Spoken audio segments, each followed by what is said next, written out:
आज का टॉपिक है हिंदी व्याकरण और इसको हम महत्वपूर्ण इसके जो तथ्य हैं उनको देखेंगे। ठीक है, ये सभी परीक्षाओं में बड़ा महत्वपूर्ण होती है, चाहे पुलिस की परीक्षा हो, चाहे कोई टीचर भर्ती हो, सब में ये हिंदी भाषा, ये व्याकरण हिंदी का आता है। ठीक है, तो चलते हैं अपना टॉपिक पर। टाइम वेस्ट करने से कोई फ़ायदा नहीं है।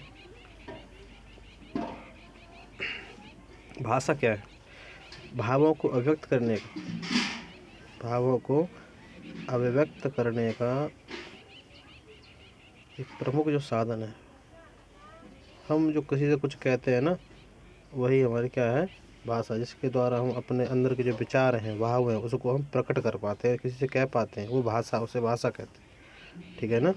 भाषा की सबसे छोटी इकाई, भाषा की सबसे छोटी इकाई, सबसे छोटी इकाई क्या है? वर्ड या अक्षर। यहाँ पर एक बात देख लेना बहुत महत्वपूर्ण है कि अगर पूछे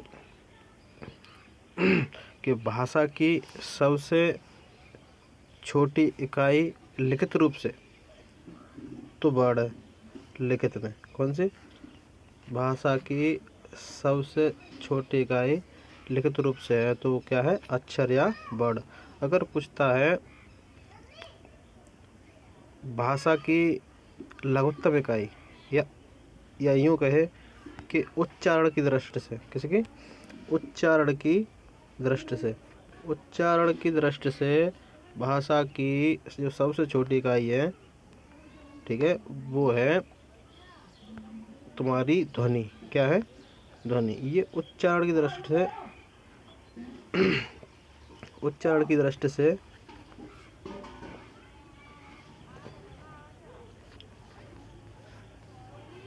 हम लगाएंगे ध्वनि को। ठीक है ना, क्या लगाएंगे?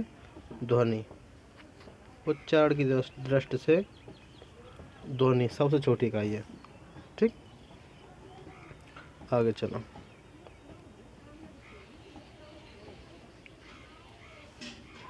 वर्णमाला या अक्षर भाषा की मूल ध्वनियाँ होती हैं।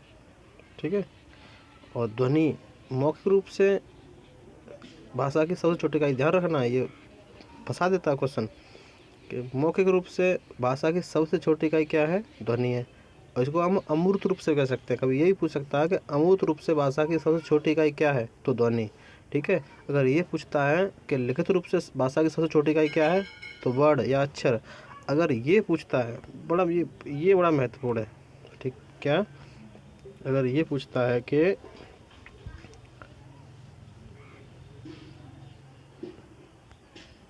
सार्थक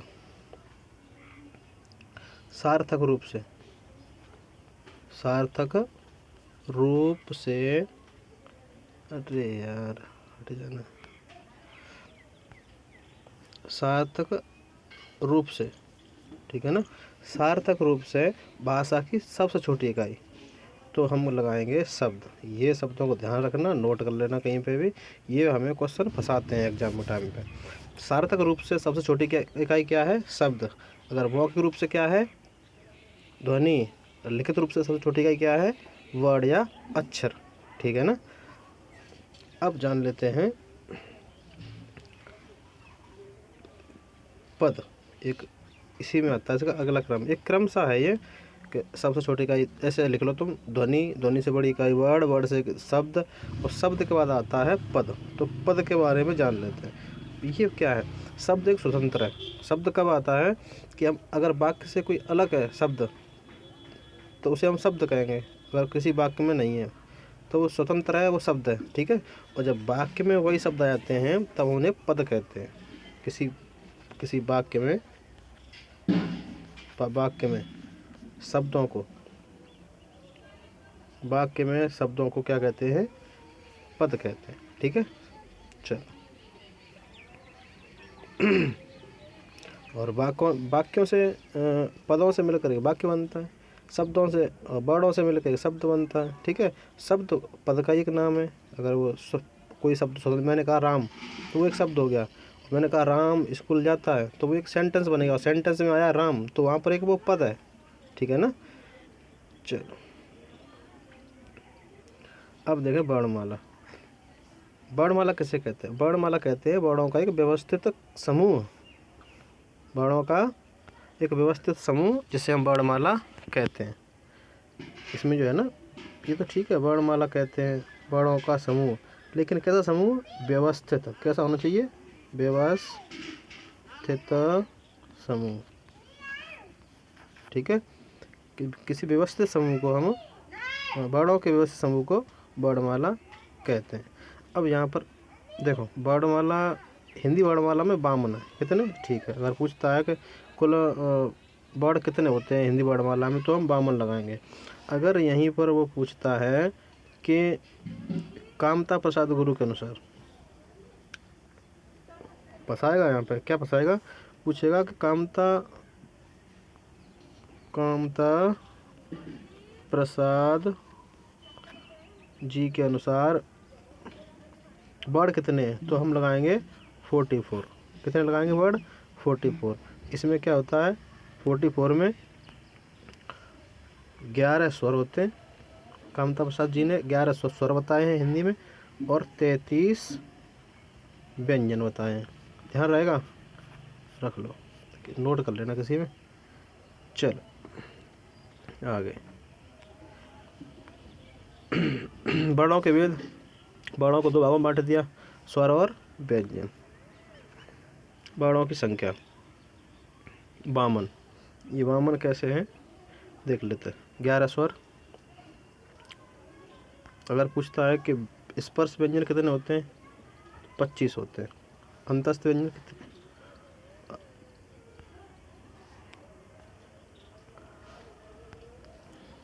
अंतस्थ व्यंजन 4, ऊष्म व्यंजन 4, संयुक्त व्यंजन कितने होते हैं? 4, आगत व्यंजन 2।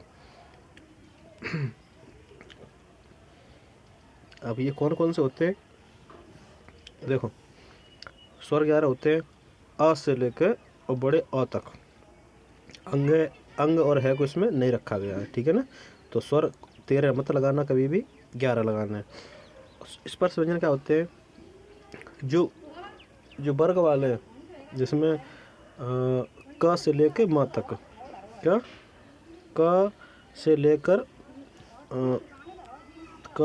म तक जो भी वर्ड है वो स्पर्श व्यंजन है, ठीक है ना। अंतस्थ व्यंजन कौन से हैं? य, र, ल, व, ये अंतस्थ व्यंजन है, ठीक है।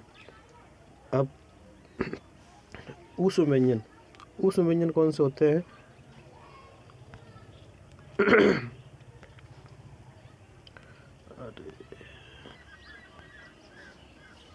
ऊष्म व्यंजन ये है स,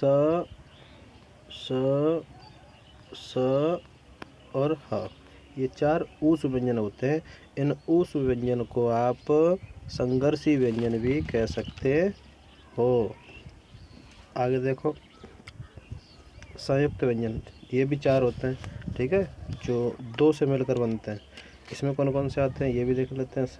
इसमें आता है छ, कोई पूछे तो वो तंत्र, ज्ञान और स्र। ये 4 होते हैं संयुक्त व्यंजन, ठीक है। अब बात करते हैं आगत व्यंजन कौन से हैं?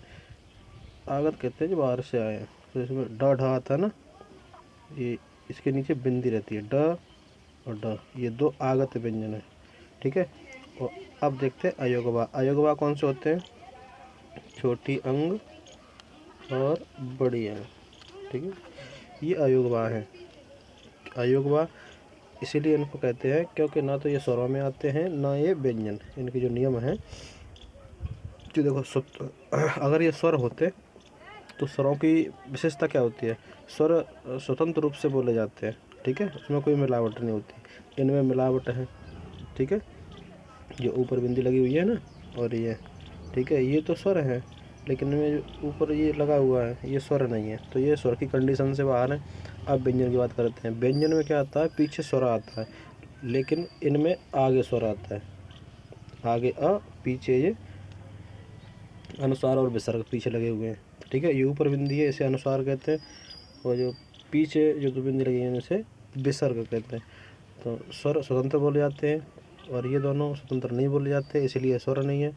और व्यंजन में पीछे स्वर आता है और ये अयोग्यवाह शब्द इनमें आगे स्वर आता है, इसलिए व्यंजन की भी कंडीशन फुलफिल नहीं करते, इसलिए व्यंजन नहीं है, इसीलिए इनको दोनों से अलग रखा है, इसीलिए इन्हें अयोग्यवाह कहते हैं। बिना योग के वहन चल रहे हैं, वहन कर रहे हैं, इसीलिए कहते हैं अयोग्यवाह। ठीक है, समझ गए होंगे। तो अब इन सबको तुम जोड़ोगे ना तो ये हो जाएंगे वामन। कितने हो जाएंगे? इन सबको जोड़ के हो जाएंगे ये वामन। चलो, वर्णमाला। देखो स्वर, वर्णमाला में क्या क्या था? वर्णमाला को दो भाग में बांटा, एक व्यंजन स्वर में, एक व्यंजन में। ठीक है, अब स्वरों को दो भाग में बांटा, एक हर्ष स्वर, इसको हम दीर्घ स्वर भी कह सकते हैं, और ये सॉरी स्वर को दो भागों में बांटा, एक हर्ष, इसे लघु स्वर कहते हैं, और एक दीर्घ। ठीक है, स्वरों को कितने भागों में बांट दिया? दो भागों में। अ, छोटी ई, छोटा उ और रे, ये चार लघु स्वर या हर्ष स्वर होते हैं, और बड़ा आ, बड़ी ई, बड़ा उ, ए, ऐ, ओ, औ, ये 7 दीर्घ स्वर होते हैं। ये भी पूछ सकता है कि दीर्घ स्वर कितने होते हैं? 7।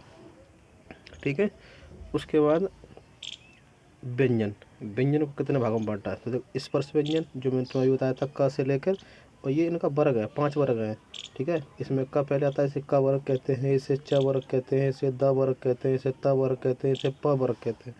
ठीक है, इसको पढ़ेंगे, ढंग से पढ़ेंगे इस वर्ग को। ठीक है, अंतस व्यंजन, यर लव आचार जो भी बताए थे।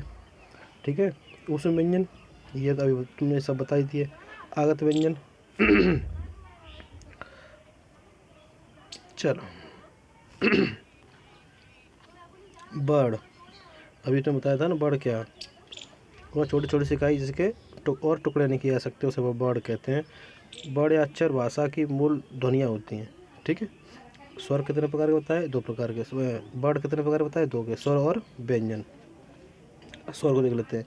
जिन वर्णों का उच्चारण बिना किसी अवरोध के तथा किसी दूसरे वर्ण की सहायता से होता है, उन्हें हम स्वर कहते हैं। स्वर का अर्थ ऐसा अक्षर जिसका उच्चारण स्वयं होता है, और स्वर को अच भी कहते हैं। संस्कृत में स्वर को अच कहते हैं, और व्यंजन को कहते हैं हल। हल क्या कहते हैं? हल। व्यंजन को क्या कहते हैं? व्यंजन। ये संस्कृत में कहते हैं हल। ठीक है, स्वरों की संख्या 11 है, ये हम पढ़ चुके हैं पहले। स्वर, जिन वर्णों का उच्चारण किसी दूसरे वर्ण की सहायता के बिना होता है ना स्वर कहते हैं। स्वरों का उच्चारण स्वतंत्र रूप से होता है, ये 11 होते हैं, ये तो अभी बता चुके हैं पहले। चलो, स्वर के भेद ये अभी बता दिया है। स्वर 3 प्रकार के होते हैं। ह्रस्व स्वर, इसे हम लघु स्वर भी कहते हैं, दीर्घ स्वर और प्लुत स्वर। ये 1 मात्रक होते हैं, ये 2 मात्रक होते हैं, ये त्रिमात्रक होते हैं। मतलब इनमें ज़्यादा समय लगता है, स्वर के अपेक्षा इसमें 3 गुना समय लगता है। ठीक है ना। चलो, अगर पूछे तो बताना कि त्रिमात्रक कौन सा वर्ड है, तो ओम, प्लुत स्वर। दीर्घ, ये 2 मात्रक है। ठीक है ना। चलो, हर्ष बता चुके हैं। उच्चारण के वेले की मात्रा का समय लगता है, इसको हम मूल स्वर भी कहते हैं, तथा इनके उच्चारण में कम ताकत लगती है। हर्ष स्वर की संख्या 4 होती है, आ, ई, ओ। ठीक। दीर्घ स्वर, जिन स्वरों के उच्चारण में हर्ष से 2 गुना समय लगता है, मतलब 2 मात्रक होते हैं ये। ठीक है, इनकी संख्या 7 है, और ये इनको हम संयुक्त इसलिए कहते हैं क्योंकि ये देखो 2-2 शब्दों से, 2-2 वर्णों से मिलकर बने हैं। अ, ई से ए बना। ठीक है। हाँ, एक बात यहाँ जानना है कि अ प्लस अ से आ बनता है। क्या बनता है? आ। तो ये सजाती वर्ण है, ये समान जाति के 2 वर्णों से मिलकर बना है, लेकिन ये अलग अलग जाति के वर्णों से मिलकर बना है। ये ए, तो ये कौन सा होगा? विजातीय वर्ण। ए, आ, बड़ा आ, इन्हें हम क्या कहते हैं? विजातीय वर्ण भी पूछ सकता है। ठीक है। और ये लिख रहा है अंतिम 4, 1, 2, 3, 4 नीचे के हैं, इनको कह रहा है अंतिम 4 को संयुक्त स्वर, मिश्र स्वर या संधि स्वर भी कहते हैं। ठीक है। चल, प्लुत स्वर, जिनके उच्चारण में 2 से अधिक मात्राओं का समय लगता है, मतलब त्रिमात्रक कहते हैं इसे। जब किसी यूज कहाँ होता है ये प्लुत स्वर? जब किसी को दूर से पुकारते हैं, ठीक है।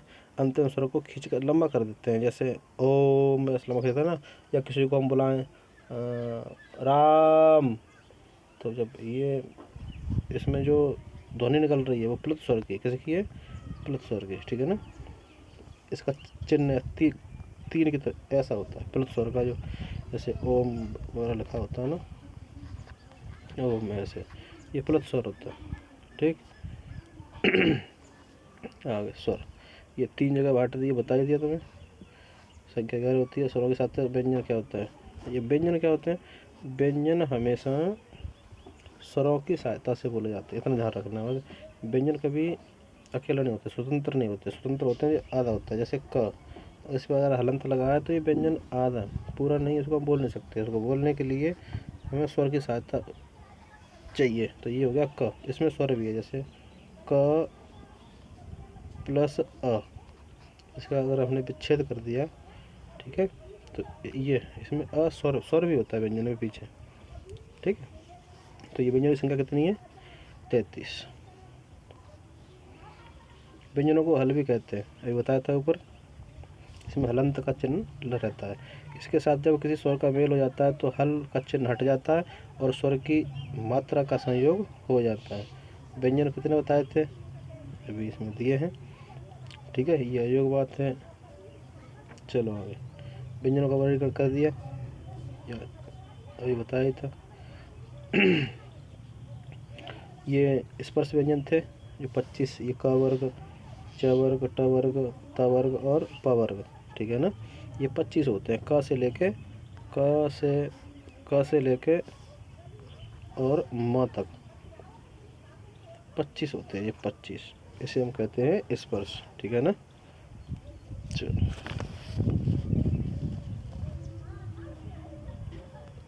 अब देख लेते हैं कि अंतस्थ व्यंजन क्या होता है। जिन वर्णों का उच्चारण करने के लिए वायु को थोड़ा रुककर कम शक्ति के साथ छोड़ा जाता है, उन्हें अंतस्थ व्यंजन कहते हैं। इनको यड़ भी कहते हैं, क्या कहते हैं इनको, अंतस्थ को यड़ भी कहते हैं, ठीक है। यह स्वर व्यंजन के मध्य स्थित हैं। इनकी संख्या कितनी है, यरल व, चल ऊष्म, ऊष्मा समझ में आ रहा है, ऊष्म, जिसमें जिन वर्णों का उच्चारण करने के लिए वायु को थोड़े थोड़े रुककर रगड़ के साथ निकाला जाता है, उन्हें ऊष्म या घर्षण कहते हैं। इसमें 3 सा और ह आता है। संयुक्त व्यंजन जो बता चुके हैं, जो 2 से मिलकर बनते हैं, 2 वर्णों के मेल से बनते हैं, ठीक है।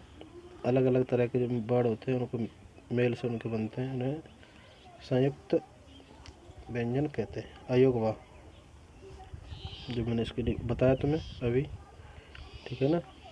अयोगवा में क्या होता है,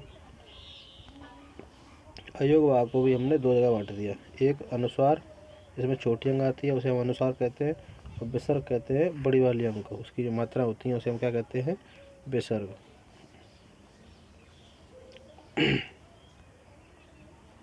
हाँ, अर्धस्वर किसके कहते हैं, तो य और वा को अर्धस्वर कहते हैं। पार्श्विक ल, पार्श्विक व्यंजन कौन सा है, ल, इसको टक से याद कर लो तुम, जैसे कि पाल, याद नहीं रहता कौन सा लुंठता है, कौन सा पार्श्विक है, तो पा से पार्श्विक और ला से ल, ल, तो पार्श्विक व्यंजन कौन सा है, ल, याद रहेगा तुम्हें, पाल। लुंठित कौन सा, लुंठित कौन सा, लुंठित कहो या प्रकंपित, इसे आर कहते हैं। जैसे जब तुम मुंह से बोलते हो ना र र र, तो तुम्हारी जीभ कंपन कर रही है, थरथर रही है जीभ तुम्हारी, र र र र, तो लुढ़क रही है ना जीभ ऐसे, तो इसे हम कहते हैं लुंठित या प्रकंपित। कौन सा है, र। एक है उत्क्षिप्त, इसमें ड और ढा को रखा है, ये कैसे वर्ड है, उत्क्षिप्त, ठीक है। और नासिक, क्योंकि ये जो अभी 5 वर्ग बताए थे ना, उसके पीछे के जो लास्ट अक्षर होते हैं उन्हें हम कहते हैं नासिक, जो नाक के साथ बोले, नाक के स्वर के साथ बोले जाते हैं, ठीक है ना। काकल्य ह, काकल्य वर्ड कौन सा होता है, काकल्य बहुत आता है, काकल्य वर्ड हाँ, ये काकल्य कहाँ स्थान है? ये तुम्हारा कंठ है ना, कंठ, उसके भी नीचे जो स्थान है, कंठ के नीचे सबसे अंतिम लास्ट का, उसे हम काकल्य कहते हैं। उसी के नाम पर इसका नाम पड़ गया काकल्य वर्ण। ठीक। समृत स्वर। समृत स्वर कौन से होते हैं? ये देखो इसमें लगा हुआ है ना व्रत, ये अर्धव्रत, और ये विव्रत, ये अर्धविव्रत। तो मुंह के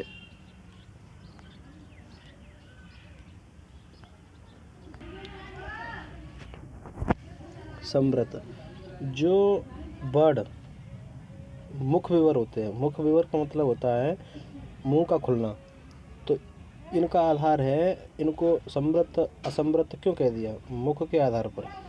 जैसे इनको हम बोलते हैं ना, तो आ को बोलो, आ को बोलोगे तो आ, ये पूरा मुंह खुल रहा है तुम्हारा, तो ये विव्रत। ऐसा व्रत कैसा होता है? ऐसा, तो ऐसा ही पूरा मुंह गोल गोल फट रहा है, ठीक है ना। तो इसी के आधार पर हम इनको विव्रत कहते हैं, जिनमें पूरा मुंह गोल गोल सा व्रत जैसा बन जाता है, ठीक, विव्रत हो गए।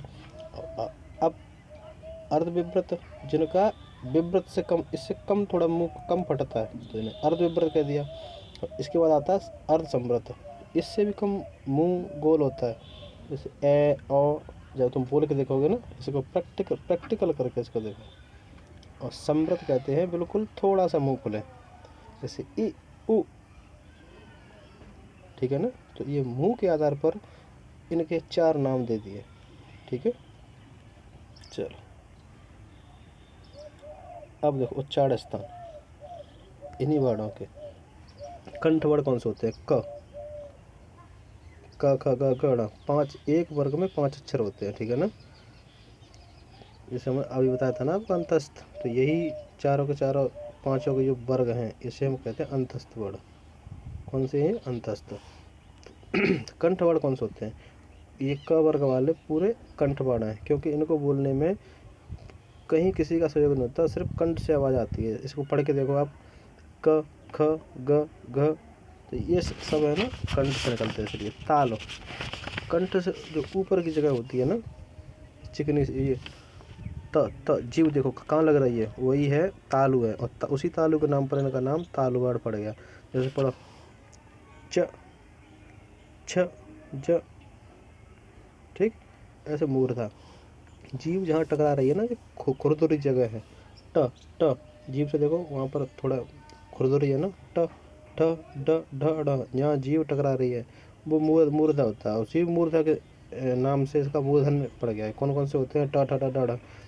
दंत, जो दांतों के सहारे बोले जाते हैं, जीव दांतों से टकरा रही है इन्हें बोलने में, त त थ द ध न, ठीक है ना। तो ये कौन से हैं? दंत वर्ण। ओष्ठ वर्ण, प फ, इनमें सिर्फ ओठों का सहयोग होता है बोलने में, प प ब ब। ये पता कैसे चलेगा? तुम बोल के देखो, पापा बोलो, पापा, तो इनमें ओठों का, अब बिना ओठों के पापा बोल के देखना, ठीक है। तो प्रैक्टिकल बहुत ज़रूरी है, ये सारे वर्ड हम मुंह से जान सकते हैं बोल के खुद, ठीक है। और इनके पीछे जो है ना, ह या ये भी व्यंजन है और इसी में आते हैं इनका स्वर स्थान। पूछ लेता है कि ई कौन से वर्ग का वर्ड है? ई कौन से वर्ग का? तालु का, ठीक है। इनको ज़्यादा पूछता है जब। चलो, ये तालु और ओठ दोनों के, तालु और कंठ के सहयोग से बोले जाते हैं वे ये वाले होते हैं, और कंठ और ओठ के सहयोग से जो बोले जाते हैं उसे कंठोष्ठ कहते हैं, ओ औ। और दंत और ओष्ठ के, दांत और ओष्ठ के जो सारे से बोले जाते हैं, इसमें आता है व, फ भी आता है, व और फ, ठीक है। और यहाँ देख लो इनको, देखो ये रहा कंठ, ठीक है। तो क वाले जितने वर्ण हैं वो यहाँ से बोले जाएंगे, ठीक। और ये स्वरों के स्थान दिए, दंतोष्ठ, दंत और ओठ के मुंह से ये हुआ बोला जाता है, ठीक है। चलो चलो आगे, ये बता दिया अभी। लुंठित या प्रकंपित कहते हैं, कौन सा होता है? आर होता है। प्रकंपित कहो या लुंठित कहो, ठीक है ना। पार्श्विक अभी बताया था ना, पाल, इसमें ल होता है पार्श्विक में, ठीक है। और संघर्षी व्यंजन ज और फ, जिन वर्णों को उच्चारण में श्वास मुख अवयवों से रगड़ खाते हुए बाहर निकलती है, फ, ज, इसे संघर्षी व्यंजन कहते हैं। इस पर संघर्षी च, छ, ज, जो च वर्ग बताया था ना ऊपर, ये पूरा च का च वर्ग है ना, वो स्पर्श व्यंजन। संघर्षी अलग होते हैं, स स स, ठीक है ना। वो ये इस पर संघर्षी में च, छ, ज, ज आते हैं। जिन व्यंजनों के उच्चारण में वायु पहले किसी मुख अवयव से स्पर्श करती है, फिर रगड़ खाते हुए बाहर निकलती है, ठीक है। उत्क्षिप्त अभी बताया था आपको, डाढ़, ये वाले, ये उत्क्षिप्त में आते हैं, ठीक है। नासिक, जो नाक के सहारे बोले जाते हैं, ठीक है। इसमें नाक से ज़्यादा आवाज़ आती है, मुँह से अगर नाक से ज़्यादा वो नाक का स्वर में ज़्यादा कंपन होता है, यूज होता है, और मुँह का कम। सघोष, सघोष कौन से होते हैं? घोष, नाद। तो अभी वर्ग बताया था ना, वर्ग का तीसरा अक्षर, वर्ग का तीसरा, चौथा और पांचवा, ठीक है, वो सघोष होते हैं। कौन से होते हैं? सघोष। और इसमें कौन सा आता है? ड, ढ, य, र, ल, व, ह, और सभी स्वर सघोष होते हैं। पूछता है ई घोष है क्या घोष है? तो ई क्या है? सभी स्वर कैसे होते हैं? सघोष। आराम से याद हो जाएगा, स फोर सघोष और स फोर स्वर, ठीक है ना, ऐसे याद कर सकते हैं। अगर इनको आप बोल के भी देखोगे ना मुंह से, तो बता सकते हैं। अघोष कौन थे? अमाने नहीं, घोष, जिनके बोलने में उच्चारण में घोष न हो, उसे कहते हैं अघोष, ठीक है। क, ख, ग, ग, ग, ठीक है। क, ख, छ, छ, इसमें क्या पहला वर्ड होता है किसी वर्ग का और दूसरा वर्ड होता है, ठीक है। अलग प्राण, प्राण मान होते हैं हवा, तो किसी वर्ग का पहला और तीसरा पांचवा, ये अल्प प्राण होते हैं। क, उच्चारण में कम हवा निकलती है। और महाप्राण जिसमें ज़्यादा है, ख, ख, मुंह पे हाथ रखो और देखो, क बोलो, तो तुम्हारे हाथ से हवा नहीं टकराएगी, ठीक है, इतनी जितनी कि ख, ख बोलोगे तब ये हवा मुंह से एकदम तुम्हारे जो निकलेगी और हाथ में टकराएगी। इसमें कौन कौन से वर्ड आते हैं? ये दूसरा वर्ग और पांचवा जो अक्षर होते हैं वर्ग के, ये दो इसमें आते हैं, ठीक है। चलो, और कौन कौन से हैं? ये स, स, स और ह, महाप्राण, ठीक है। वर्ग का दूसरा, हर एक वर्ग का दूसरा और चौथा जो व्यंजन है वो महाप्राण का है, ठीक है।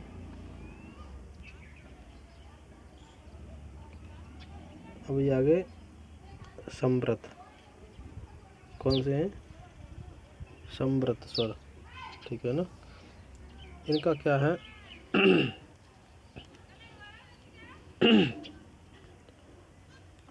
इनके बारे में बात शायद कर चुके हैं, विभक्त वगैरह, ये दोबारा आ गए इसमें। चलो आगे और महत्वपूर्ण टॉपिक आने वाले हैं, ठीक है।